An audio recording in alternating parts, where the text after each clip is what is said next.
of the art of bodybuilding, trainer par excellence, and former Mr. Universe, Mike Mentzer. Not infrequently, I am told by bodybuilders that they enjoy the personal fashion in which my articles and books communicate to them. My writings are meaningful to many because in addition to dealing with limited bodybuilding issues, I also address their deepest concerns and interests. For instance, scores of bodybuilders from around the world who read my book, Heavy Duty 1, have informed me that it seemed like Chapter 1, entitled Bodybuilders Are Confused, was written specifically with him in mind. That through some special power, I was able to divine what was in his soul and then make explicitly clear what he had only kinda, sorta known or had merely sensed theretofore. Each was effusively grateful for what in effect was my having lifted the veil of mystification that had enshrouded his thinking and kept him confused on the subject of how to best proceed with his training. I accomplished this by logically identifying the nature and source of their confusion. It is this, understanding the nature and source of one's confusion, which is the first step toward resolving it. And make no mistake, confusion, self-doubt, and uncertainty can be monstrously intolerable, most assuredly incompatible with self-esteem, confidence, and happiness. Of course, I possess no special, non-rational insight which enables me to perceive things that others do not. I have diligently trained myself to use logic to be able to make valid, philosophic, scientific identifications of the facts of reality, something that anyone with a normal, intact, functioning brain and the appropriate motivation can learn to do. Which brings me to the subject of the purpose of these audio tapes. It is not my intention to merely provide the listener with another bodybuilding program and expect you to then blindly follow it. That would not be worth much long range. Instead, my purpose is to teach you to think logically about training and nutrition so that ultimately you'll be able to think independently about these subjects and thus become your own trainer, your own coach, and never again have to rely on the suspect opinion of others. And how do you put a price tag on that?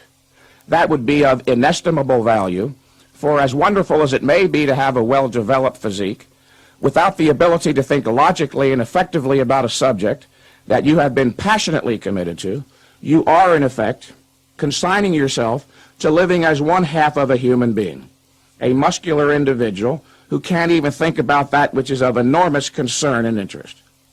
An interesting side note here, it was just 6 years ago that I decided to undertake a study and gain as thorough an understanding as possible of the nature of logic.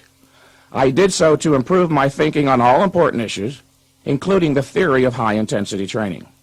I realized that if I wanted to be better able to develop my training clients' muscles, I had to further develop my mind. In the process of learning to think logically about bodybuilding, you'll learn something about the nature of thought itself, which can then be extended to other areas of life.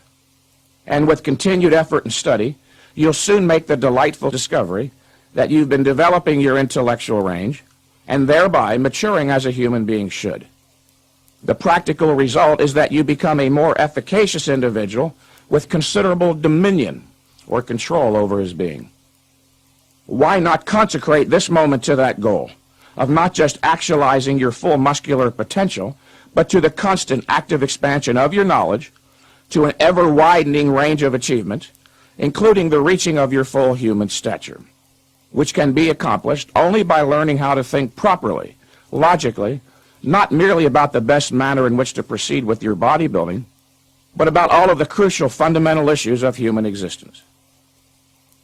It was Aristotle, the discoverer of the laws of logic, the principles of thought, who said that a friend is that other person in whom one sees himself, one's values reflected in the person of another. Those who find my philosophy interesting and attractive share a certain mutuality of values with me, if not always on the level of explicit verbalized understanding, at least in terms of subconscious, emotional, or sense of life affinity. I find this encouraging as I have worked conscientiously over a span of many years developing my philosophy, especially that aspect of most central significance, my values, which are of a positive nature. Specifically, I value reason, objectivity, logic, knowledge, science, human progress, and happiness. The reason why the world has descended to the lowest rung of hell in man's history is because, despite the lip service paid them, such life-affirming values no longer predominate. The fact that so many bodybuilders possess a pro-mind, pro-life philosophy, or sense of life, means that there is still hope for man's long-range survival and success. What relevance do these issues have in a tape series about bodybuilding? They are eminently relevant if you are sincerely interested in developing your body, the most vitally important aspect, of course, being the brain. Bear in mind that bodybuilding does not exist in a vacuum apart from the rest of life, and that as a human being, knowledge is your means of achieving your goals.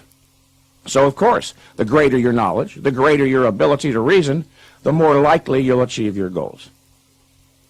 Lacking the rudiments of rationality necessary to critically analyze ideas, the average bodybuilder today finds himself impotently bewildered, awash in an oceanic proliferation of new theories on training and nutrition. Unable to even begin to properly evaluate or judge the flood of conflicting, contradictory misinformation, most bodybuilders flounder helplessly, taking years and years to develop a physique they should have obtained in months, or allowing the flame of their passion for a more muscular physique to be extinguished, they either cease their training efforts entirely or continue going to the gym merely as a social ritual to temporarily stave off the inevitable consequences of the refusal to think, namely anxiety and fear.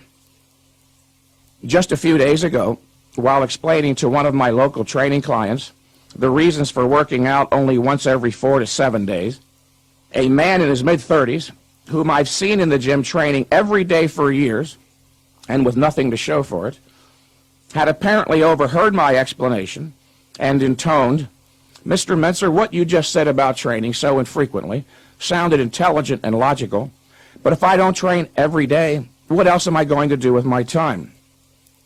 I was astonished at such a question, as the individual obviously didn't understand that he was implicitly admitting that his life had been one enormous betrayal.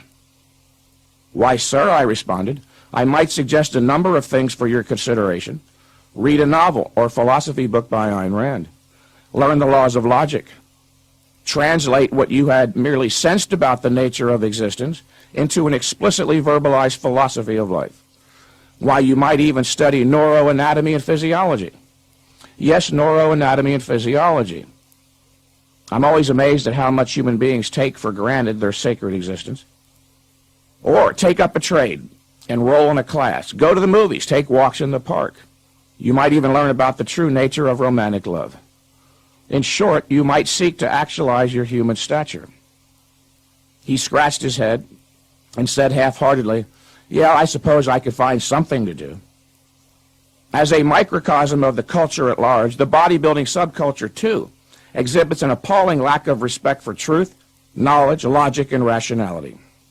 In certain cases, so great is the distance of ideas in this field from reality, one might characterize them as reflective of a type of modern madness or schizophrenia.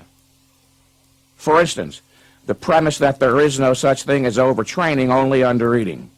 This idea represents the apotheosis of irrational thinking in this field, as it contradicts the most basic, fundamental principles of bodybuilding nutritional science. A brief, logical, critical analysis of this idea will reveal it immediately as a monumental absurdity.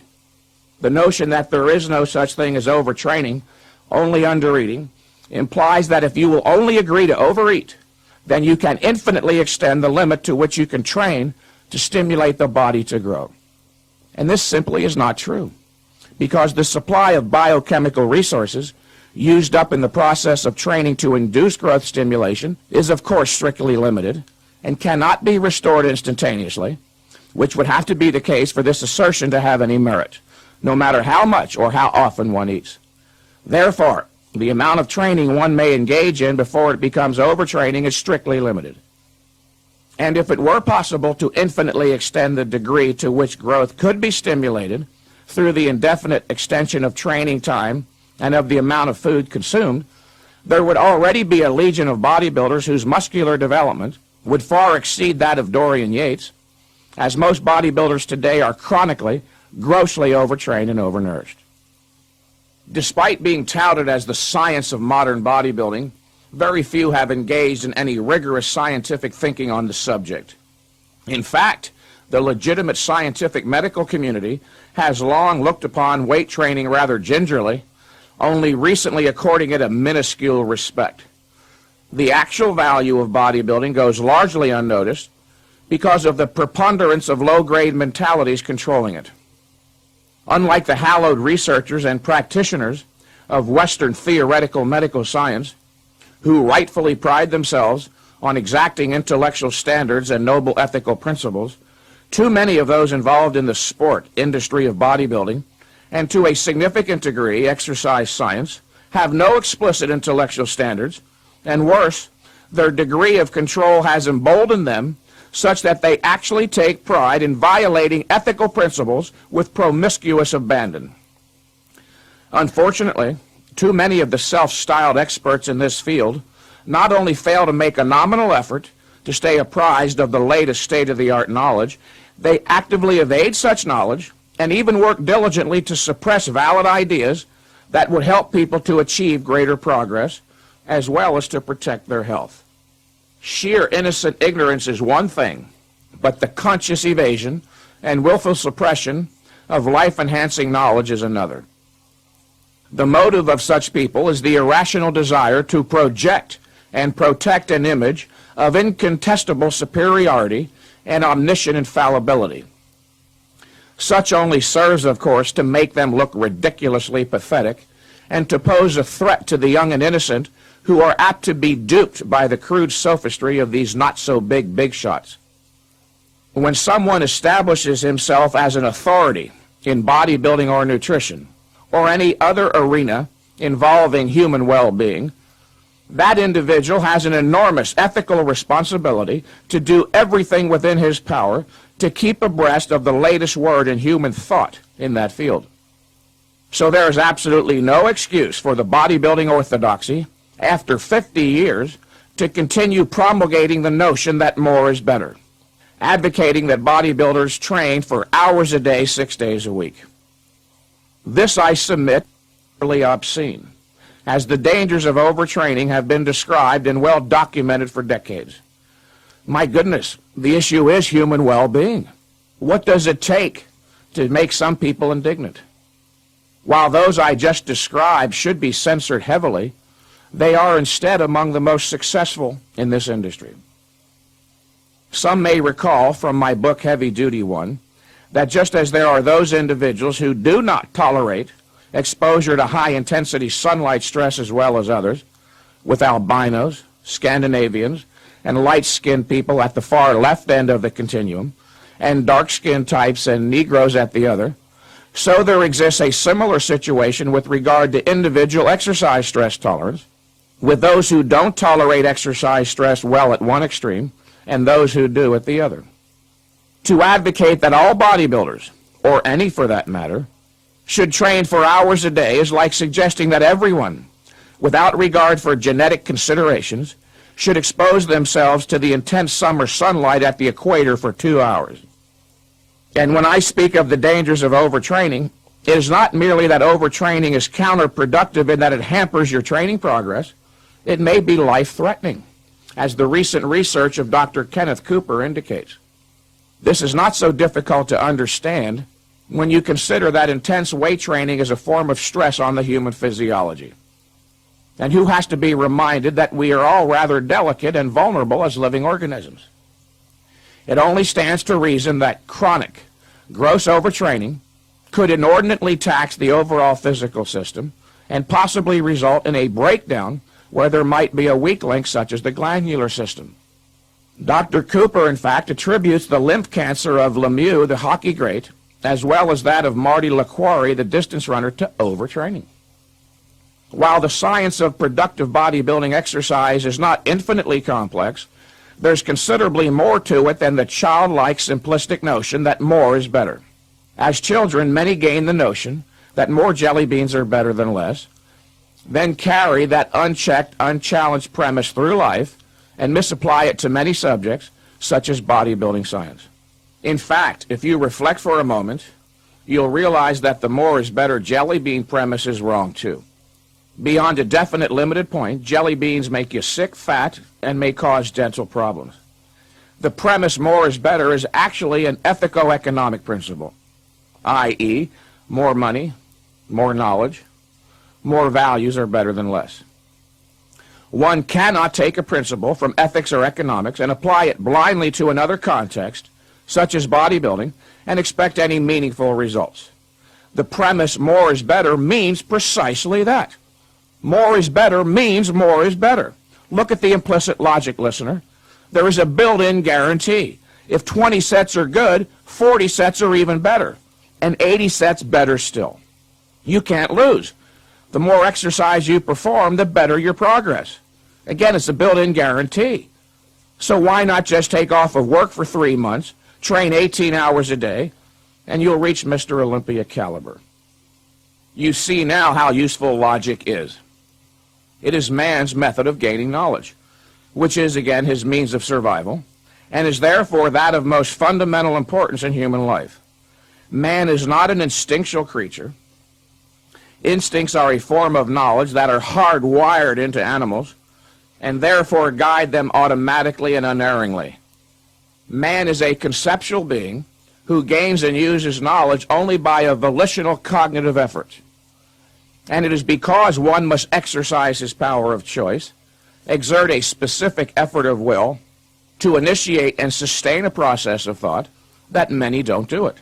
They apparently find the effort involved too much or not to their liking.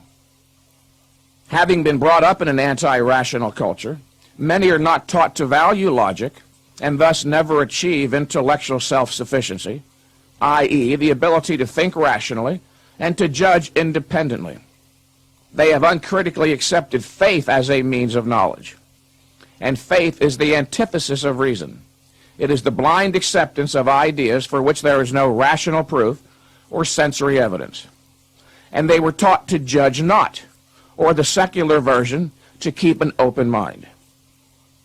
The idea that one should not judge, or that he should keep an open mind, is very dangerous. It is used to keep people confused by suggesting it is a virtue to grant plausibility to anything. Obviously, not everything can be true. Instead, one should cultivate an active mind, one that treats ideas critically, seeking to distinguish truth from falsehood. The approach of most bodybuilders to training from the start amounts to little more than a blind leap into the dark. Throughout life, we all encounter innumerable theories on the subject, from religion to philosophy, to politics, to the healing arts, nutrition, and bodybuilding science. And because so few in our culture were taught to think rationally or to judge critically, most are left disconcertingly confused when confronted with the necessity of making intellectual choices, such as which training theory to employ. I realized that I was like this when I reached my late teens. Most symptomatic was my notion that if something was printed, it had to be true. I learned later that my notion was illogical, of course. Not every idea can be true, since so many of them conflict with and contradict other ideas. It was Arthur Jones who divested me of this bit of ragtag illogic when he barked, "Mike, just because something is printed doesn't mean it's true. In fact, 90% of what is printed on all subjects is outright hogwash." And now, some 25 years, considerable thought, study, and experience later, I realized Mr. Jones was being charitable. It's more like 98% of what is printed on most subjects is garbage. Understanding this is an important first step in developing one's critical ability. The purpose of my writing and communications with others, in addition to providing rational training guidance, is to help achieve an ideal society via a cultural revolution that will bring men back to reason and logic, the only means of solving the problems threatening our very survival. Wouldn't it be interesting if bodybuilders, so often thought of as mindless, were instrumental in helping save the world? But why not? After all, it was the ancient Greeks who lived not in a dark age as we are today, but a golden age, which exalted the power of man's mind, yet simultaneously idealize the beauty of the human body. Many may recall that the orienting principle of their philosophy was a healthy mind and a healthy body. If more bodybuilders would simply reappropriate some of their teeming passion to the mind, philosophy, and logic, they could literally be instrumental in helping to save or at least redirect the world onto a more rational course. The majority of those listening have heard of the Greek dictum, a healthy mind and a healthy body, which fact played a part in the naming of my new book, Heavy Duty 2, Mind and Body. As stated previously, man is not an instinctual creature, but a conceptual being.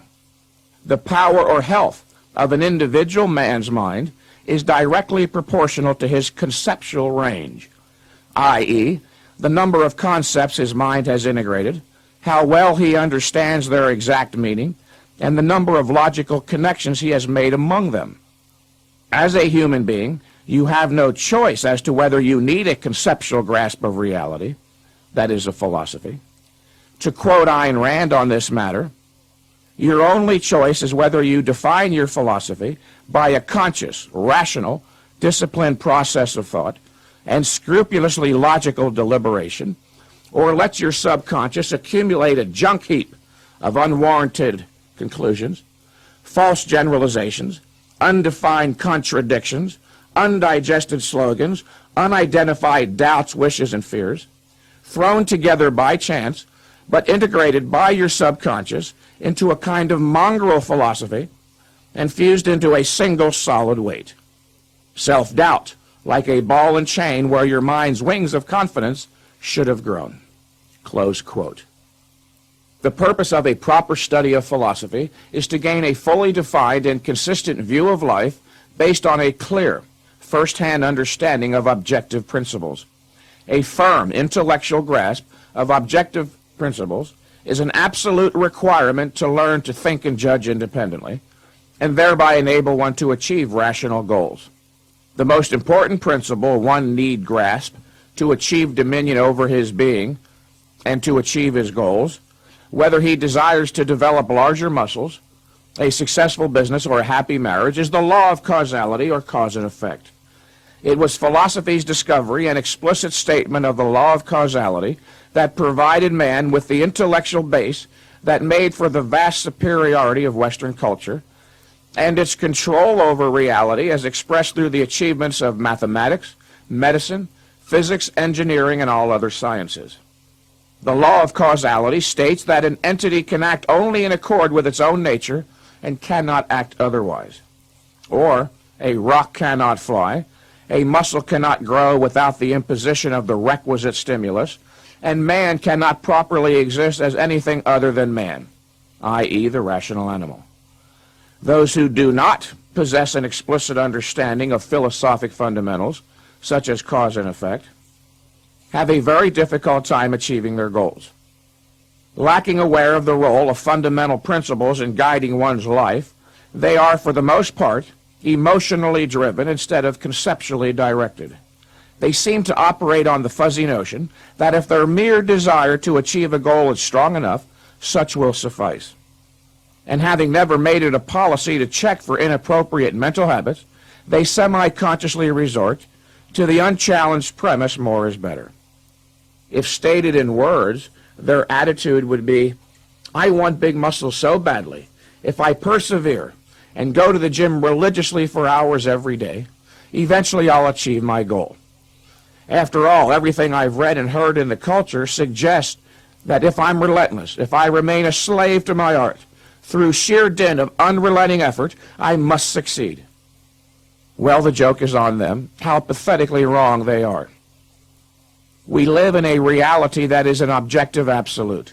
It is reality and its laws, the laws of nature, which dictate what causes must be enacted to affect the development of a rational mind, the development of a suntan, or the development of muscles beyond normal levels.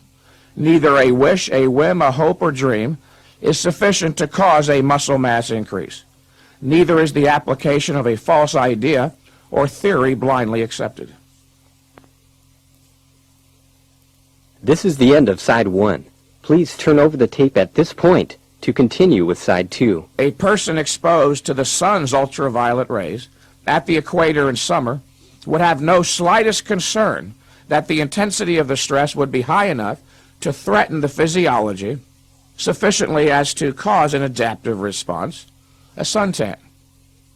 While the imposition of a high-intensity sunlight stress is the primary causal determinant, or first necessary cause, it would not be sufficient cause to affect the development of an optimal suntan. The suntanner's primary concern, his overriding consideration, would be related to secondary and tertiary causes, the proper regulation of the volume and frequency of the exposure time so as not to overdose on the stress stimulus and incur a sunburn or, in extreme cases, death. A person exposed to high-intensity sunlight stress does not fret as to whether he'll succeed in achieving his goal, an optimal suntan, but only so long as he doesn't overexpose.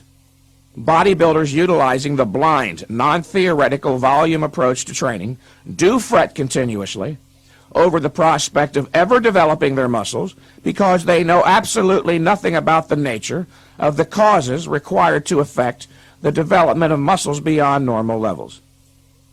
They are completely ignorant of the first cause required by nature, training to failure to stimulate the body's growth mechanism into motion, and they remain solely concerned with volume and frequency. Unlike the suntanner, however, who is rationally concerned with the proper regulation of the exposure of the sunlight stress, the bodybuilder has an irrational obsession with overimposing the training stress. The theory of suntanning, by the way, is essentially the same as the theory of muscle building, both of which derive from the theory of stress physiology. Recently, one of my phone clients expressed considerable astonishment that he was able to make so much uninterrupted progress with heavy-duty, high-intensity training, and I explained to him that such should not be a surprise, that there's no mystery to any of this, that people have been growing larger muscles for thousands of years, that we live in a knowable, rational universe of absolute, clear-cut identity, guided by one set of never-changing principles, and that the cause-effect relationship between intense exercise and muscle growth has been understood for quite some time, even though the vast majority of self-styled experts here don't seem to grasp it. I concluded by explaining to this individual that it is reality and its laws, the laws of nature, that dictate what causes must be enacted to affect the buildup of muscle mass beyond normal levels, and that once these causes are understood, the task of building bigger muscles, while requiring high-intensity effort, is actually rather simple. With a proper understanding of the law of causality, bodybuilding progress should be, will be immediate, continuous, and nothing short of spectacular through to the full actualization of one's muscular potential in 1 year or less. That's right. It is possible to actualize your full muscular potential in 1 year or less. While anyone should be able to actualize his muscular potential in 1 year, no one can guarantee exactly what his potential is, as the prime determinant of bodybuilding success is genetics. And although the subject of genetics, or inherited characteristics, is widely recognized as of central importance in bodybuilding and athletics, it is rarely understood. Individuals inherit characteristics peculiar to their parents and not common to the species, examples of which are height, eye color, blood type, and body type. These are referred to as fixed genetics traits, and thus not typically subject to alteration from exogenous influences. There do exist other inherited traits, however, such as intelligence and muscle size, that are not absolutely fixed and can be progressively altered, although within a genetically prescribed range. Along with specific psychological motivational factors that the individual must possess or acquire in order to achieve his goals, genetic endowment is the primary factor determining both the rate of response to intense exercise and the degree of muscular development. So, while anyone can improve upon his level of muscular development with proper training and nutrition, only a small percentage will possess the requisite genetic traits to become champions. The most visible of the physical characteristics necessary for the development of a top physique is related to the skeletal structure. The formation of the bones dictates not only how much muscle can be supported, they also determine a significant aspect of the aesthetic quality of the physique. Though the size of the skeleton figures in how much muscle can be supported, the actual size potential of a muscle is determined to a significant extent by its length. Skeletal considerations and muscle belly length, however, are only two inherited characteristics which affect physique potential, and were discussed briefly here merely to introduce the listener to the subject. There are numerous others, including muscle fiber density and recovery ability, an elaboration of which is beyond the scope of this work. For those interested in more information on the role of genetics, I suggest you refer to my book, Heavy Duty 1. I am often amazed by the Sisyphean efforts of bodybuilders who are willing to train for hours a day, every day for months and years, with literally little or nothing to show for their efforts. It is almost as if they're waiting for a zap out of the mystical realm of whims, wishes, and hopes to one day deliver them their much dreamed of muscles. If you are such an individual, wake up and stop wasting your time. If your present program hasn't been yielding progress for weeks, let alone months or years, it isn't going to start doing so tomorrow. Presumably your life is sacred, and the achievement of your goals is of great value significance. It is important, having set a goal, that you successfully achieve it, as the implications to your confidence, happiness, and self-esteem are crucial. With a properly conducted, heavy-duty, high-intensity training program, you will grow stronger and larger literally every workout, until you reach the upper limits of your muscular potential. Yes, as I've already stated, in 1 year or less. Given your present state of knowledge, such may seem impossible.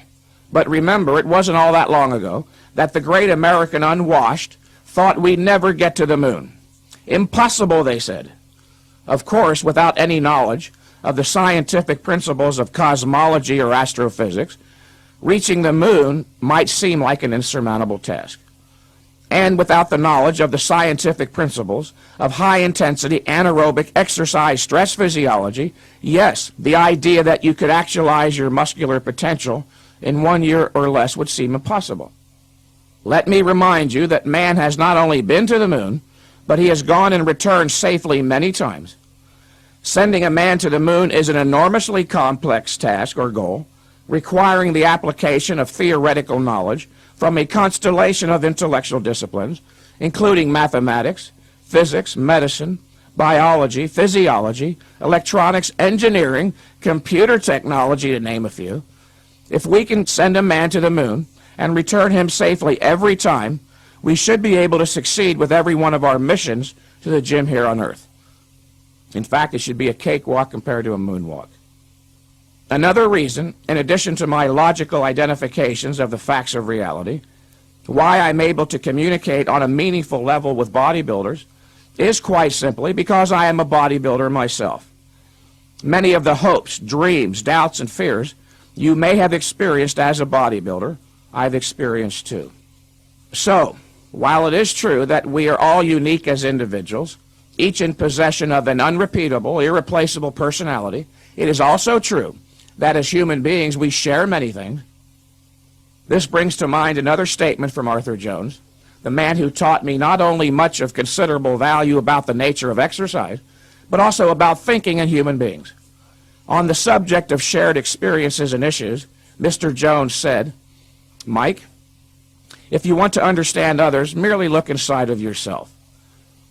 Mr. Jones's concept has served me very well over the years as a type of orienting principle with regard to my writing.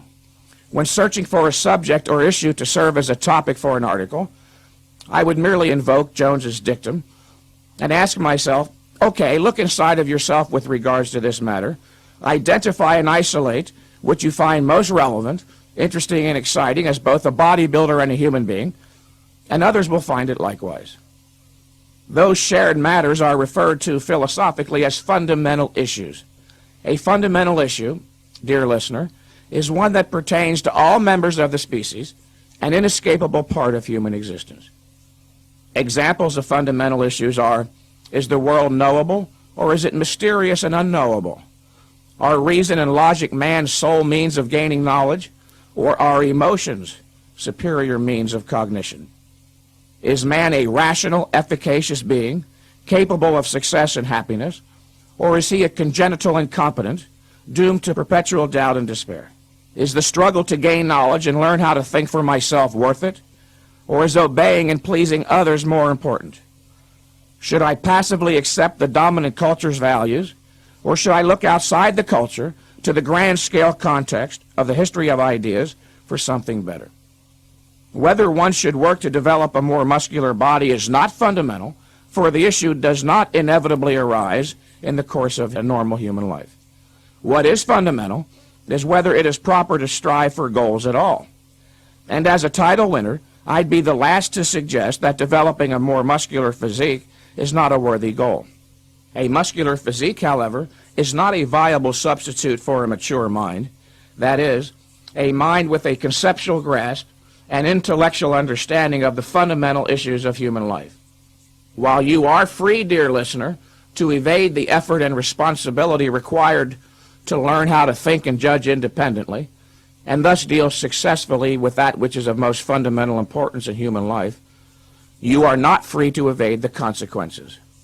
No, big muscles do not confer a halo onto your crown or provide one with intellectual confidence and self-esteem.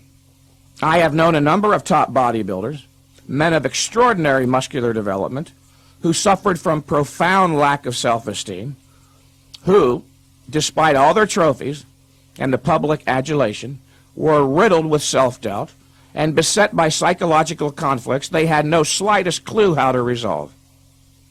None of this was the result of a deficient or malfunctioning brain. No, they were intellectually self-arrested. Each had apparently decided at an early age that he had learned enough. One of them was a bodybuilder of the absolute first rank, who, despite being well known for his massive development, was plagued by chronic doubt as how to proceed with his training, and marred by a number of serious character flaws.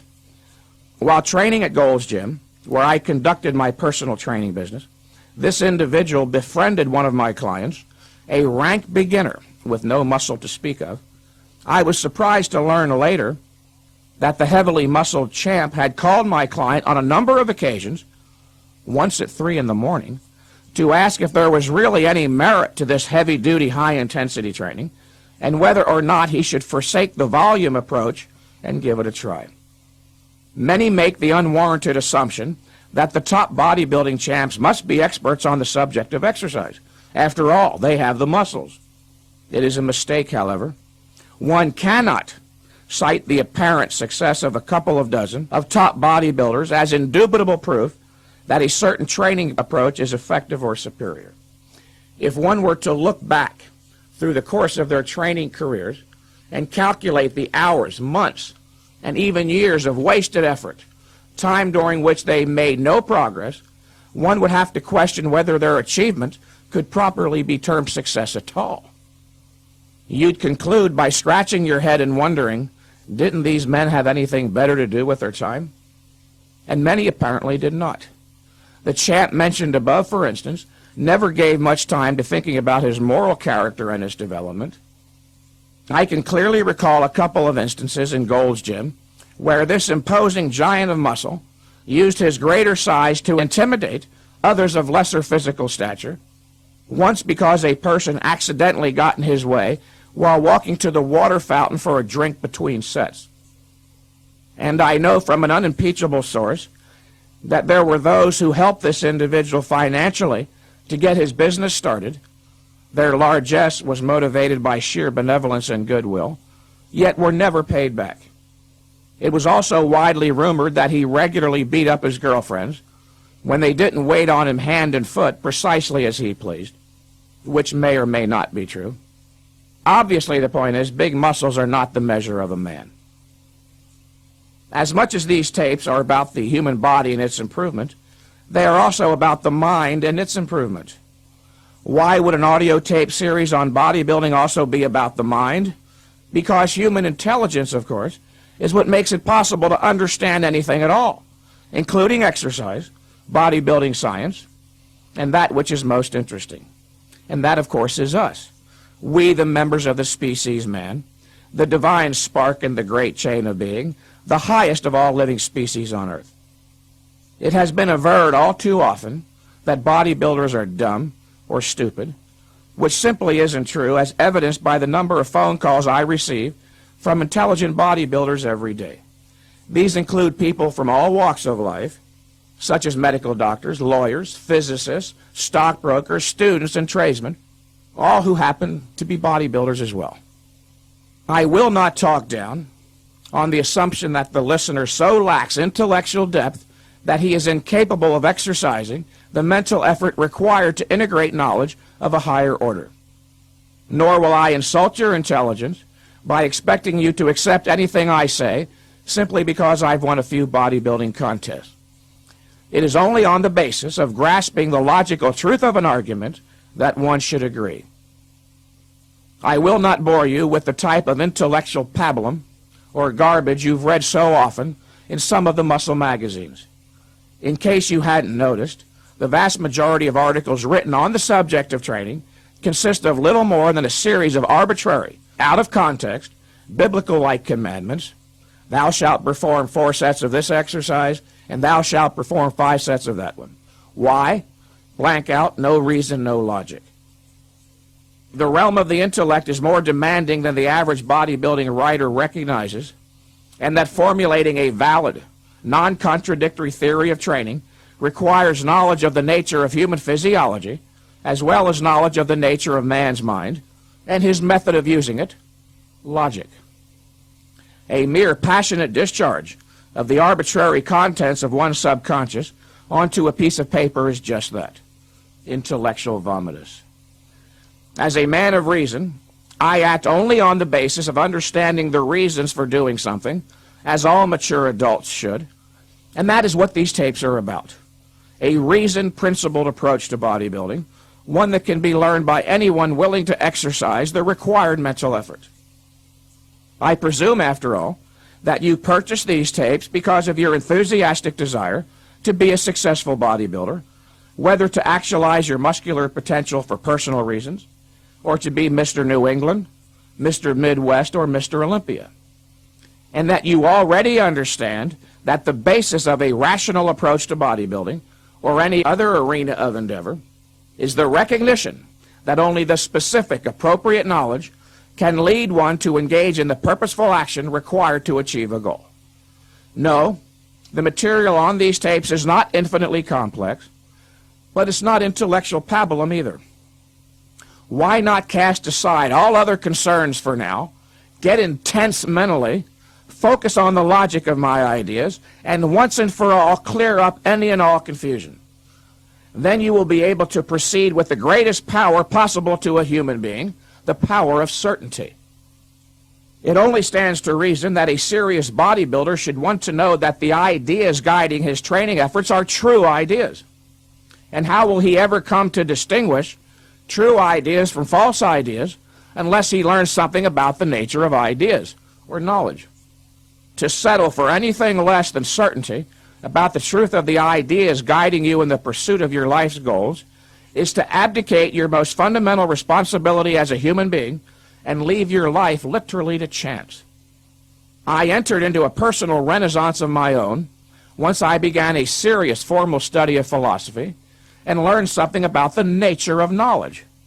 I learned that knowledge, like everything else that exists, has identity and nature. Human knowledge is hierarchical in structure. It has a foundation or base consisting of fundamental principles which must first be grasped before one may move upward in logical progression to more complex derivative knowledge. This may be most readily observed in mathematics, where the fundamentals are addition, subtraction, multiplication, and division. It is only on the basis of having grasped these fundamentals that one may move up the logical hierarchy to derivative aspects such as algebra and calculus. Algebra and calculus, in other words, are logically based on and derived from an understanding of the fundamentals. There does exist a viable intellectual discipline, exercise science.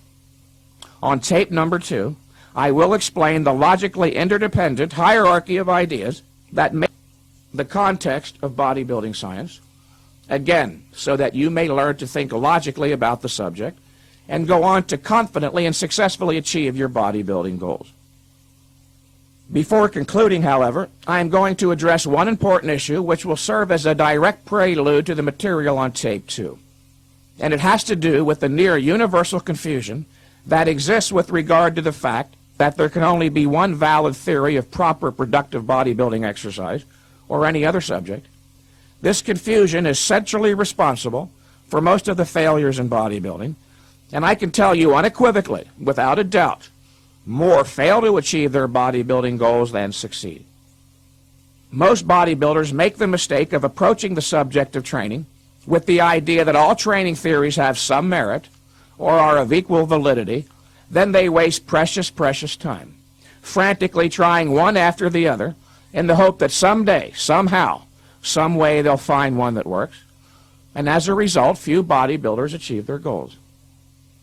It could not possibly be true that all, or many, or even two training theories are valid, since a theory is a set of abstract principles which purports to be either a correct description of some aspect of reality and or a guide for successful human action, and there is only one reality. There is and can be, therefore, only one valid theory of any aspect of reality. There's no debate on the subject. Just as there is only one valid theory of epistemology, mathematics, electricity, chemistry, physics, evolution, relativity. Likewise, there is but one true theory of productive bodybuilding exercise, and it just so happens to be the theory of high-intensity training. The science of exercise, like the science of medicine, is based on an understanding of the principles of human physiology, which of course are universal, that is, applicable to all human beings. If everyone's cells, muscles, and organs were constituted and functioned differently, if everyone was a unique physiologic entity unto himself, medical science could not exist as a viable discipline. Doctors couldn't make diagnoses, perform surgeries, or dispense medicines. It is this fact, the fact that the principles of human physiology are universal, that makes it possible for me to state with absolute certainty there is only one valid theory of training, i.e., one best way to train. It is not my mere opinion that every human being requires intense training to stimulate growth. It is a well-authenticated fact beyond debate.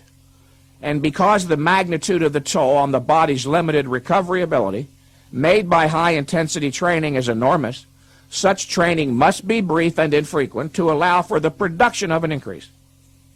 The major philosophic theme of these tapes is that without a firm intellectual grasp of and guidance by a valid theory, one cannot be certain he is on the right course. A sane individual setting out on a trip from Los Angeles to New York will consult a map being a theory of how to get from one place to another.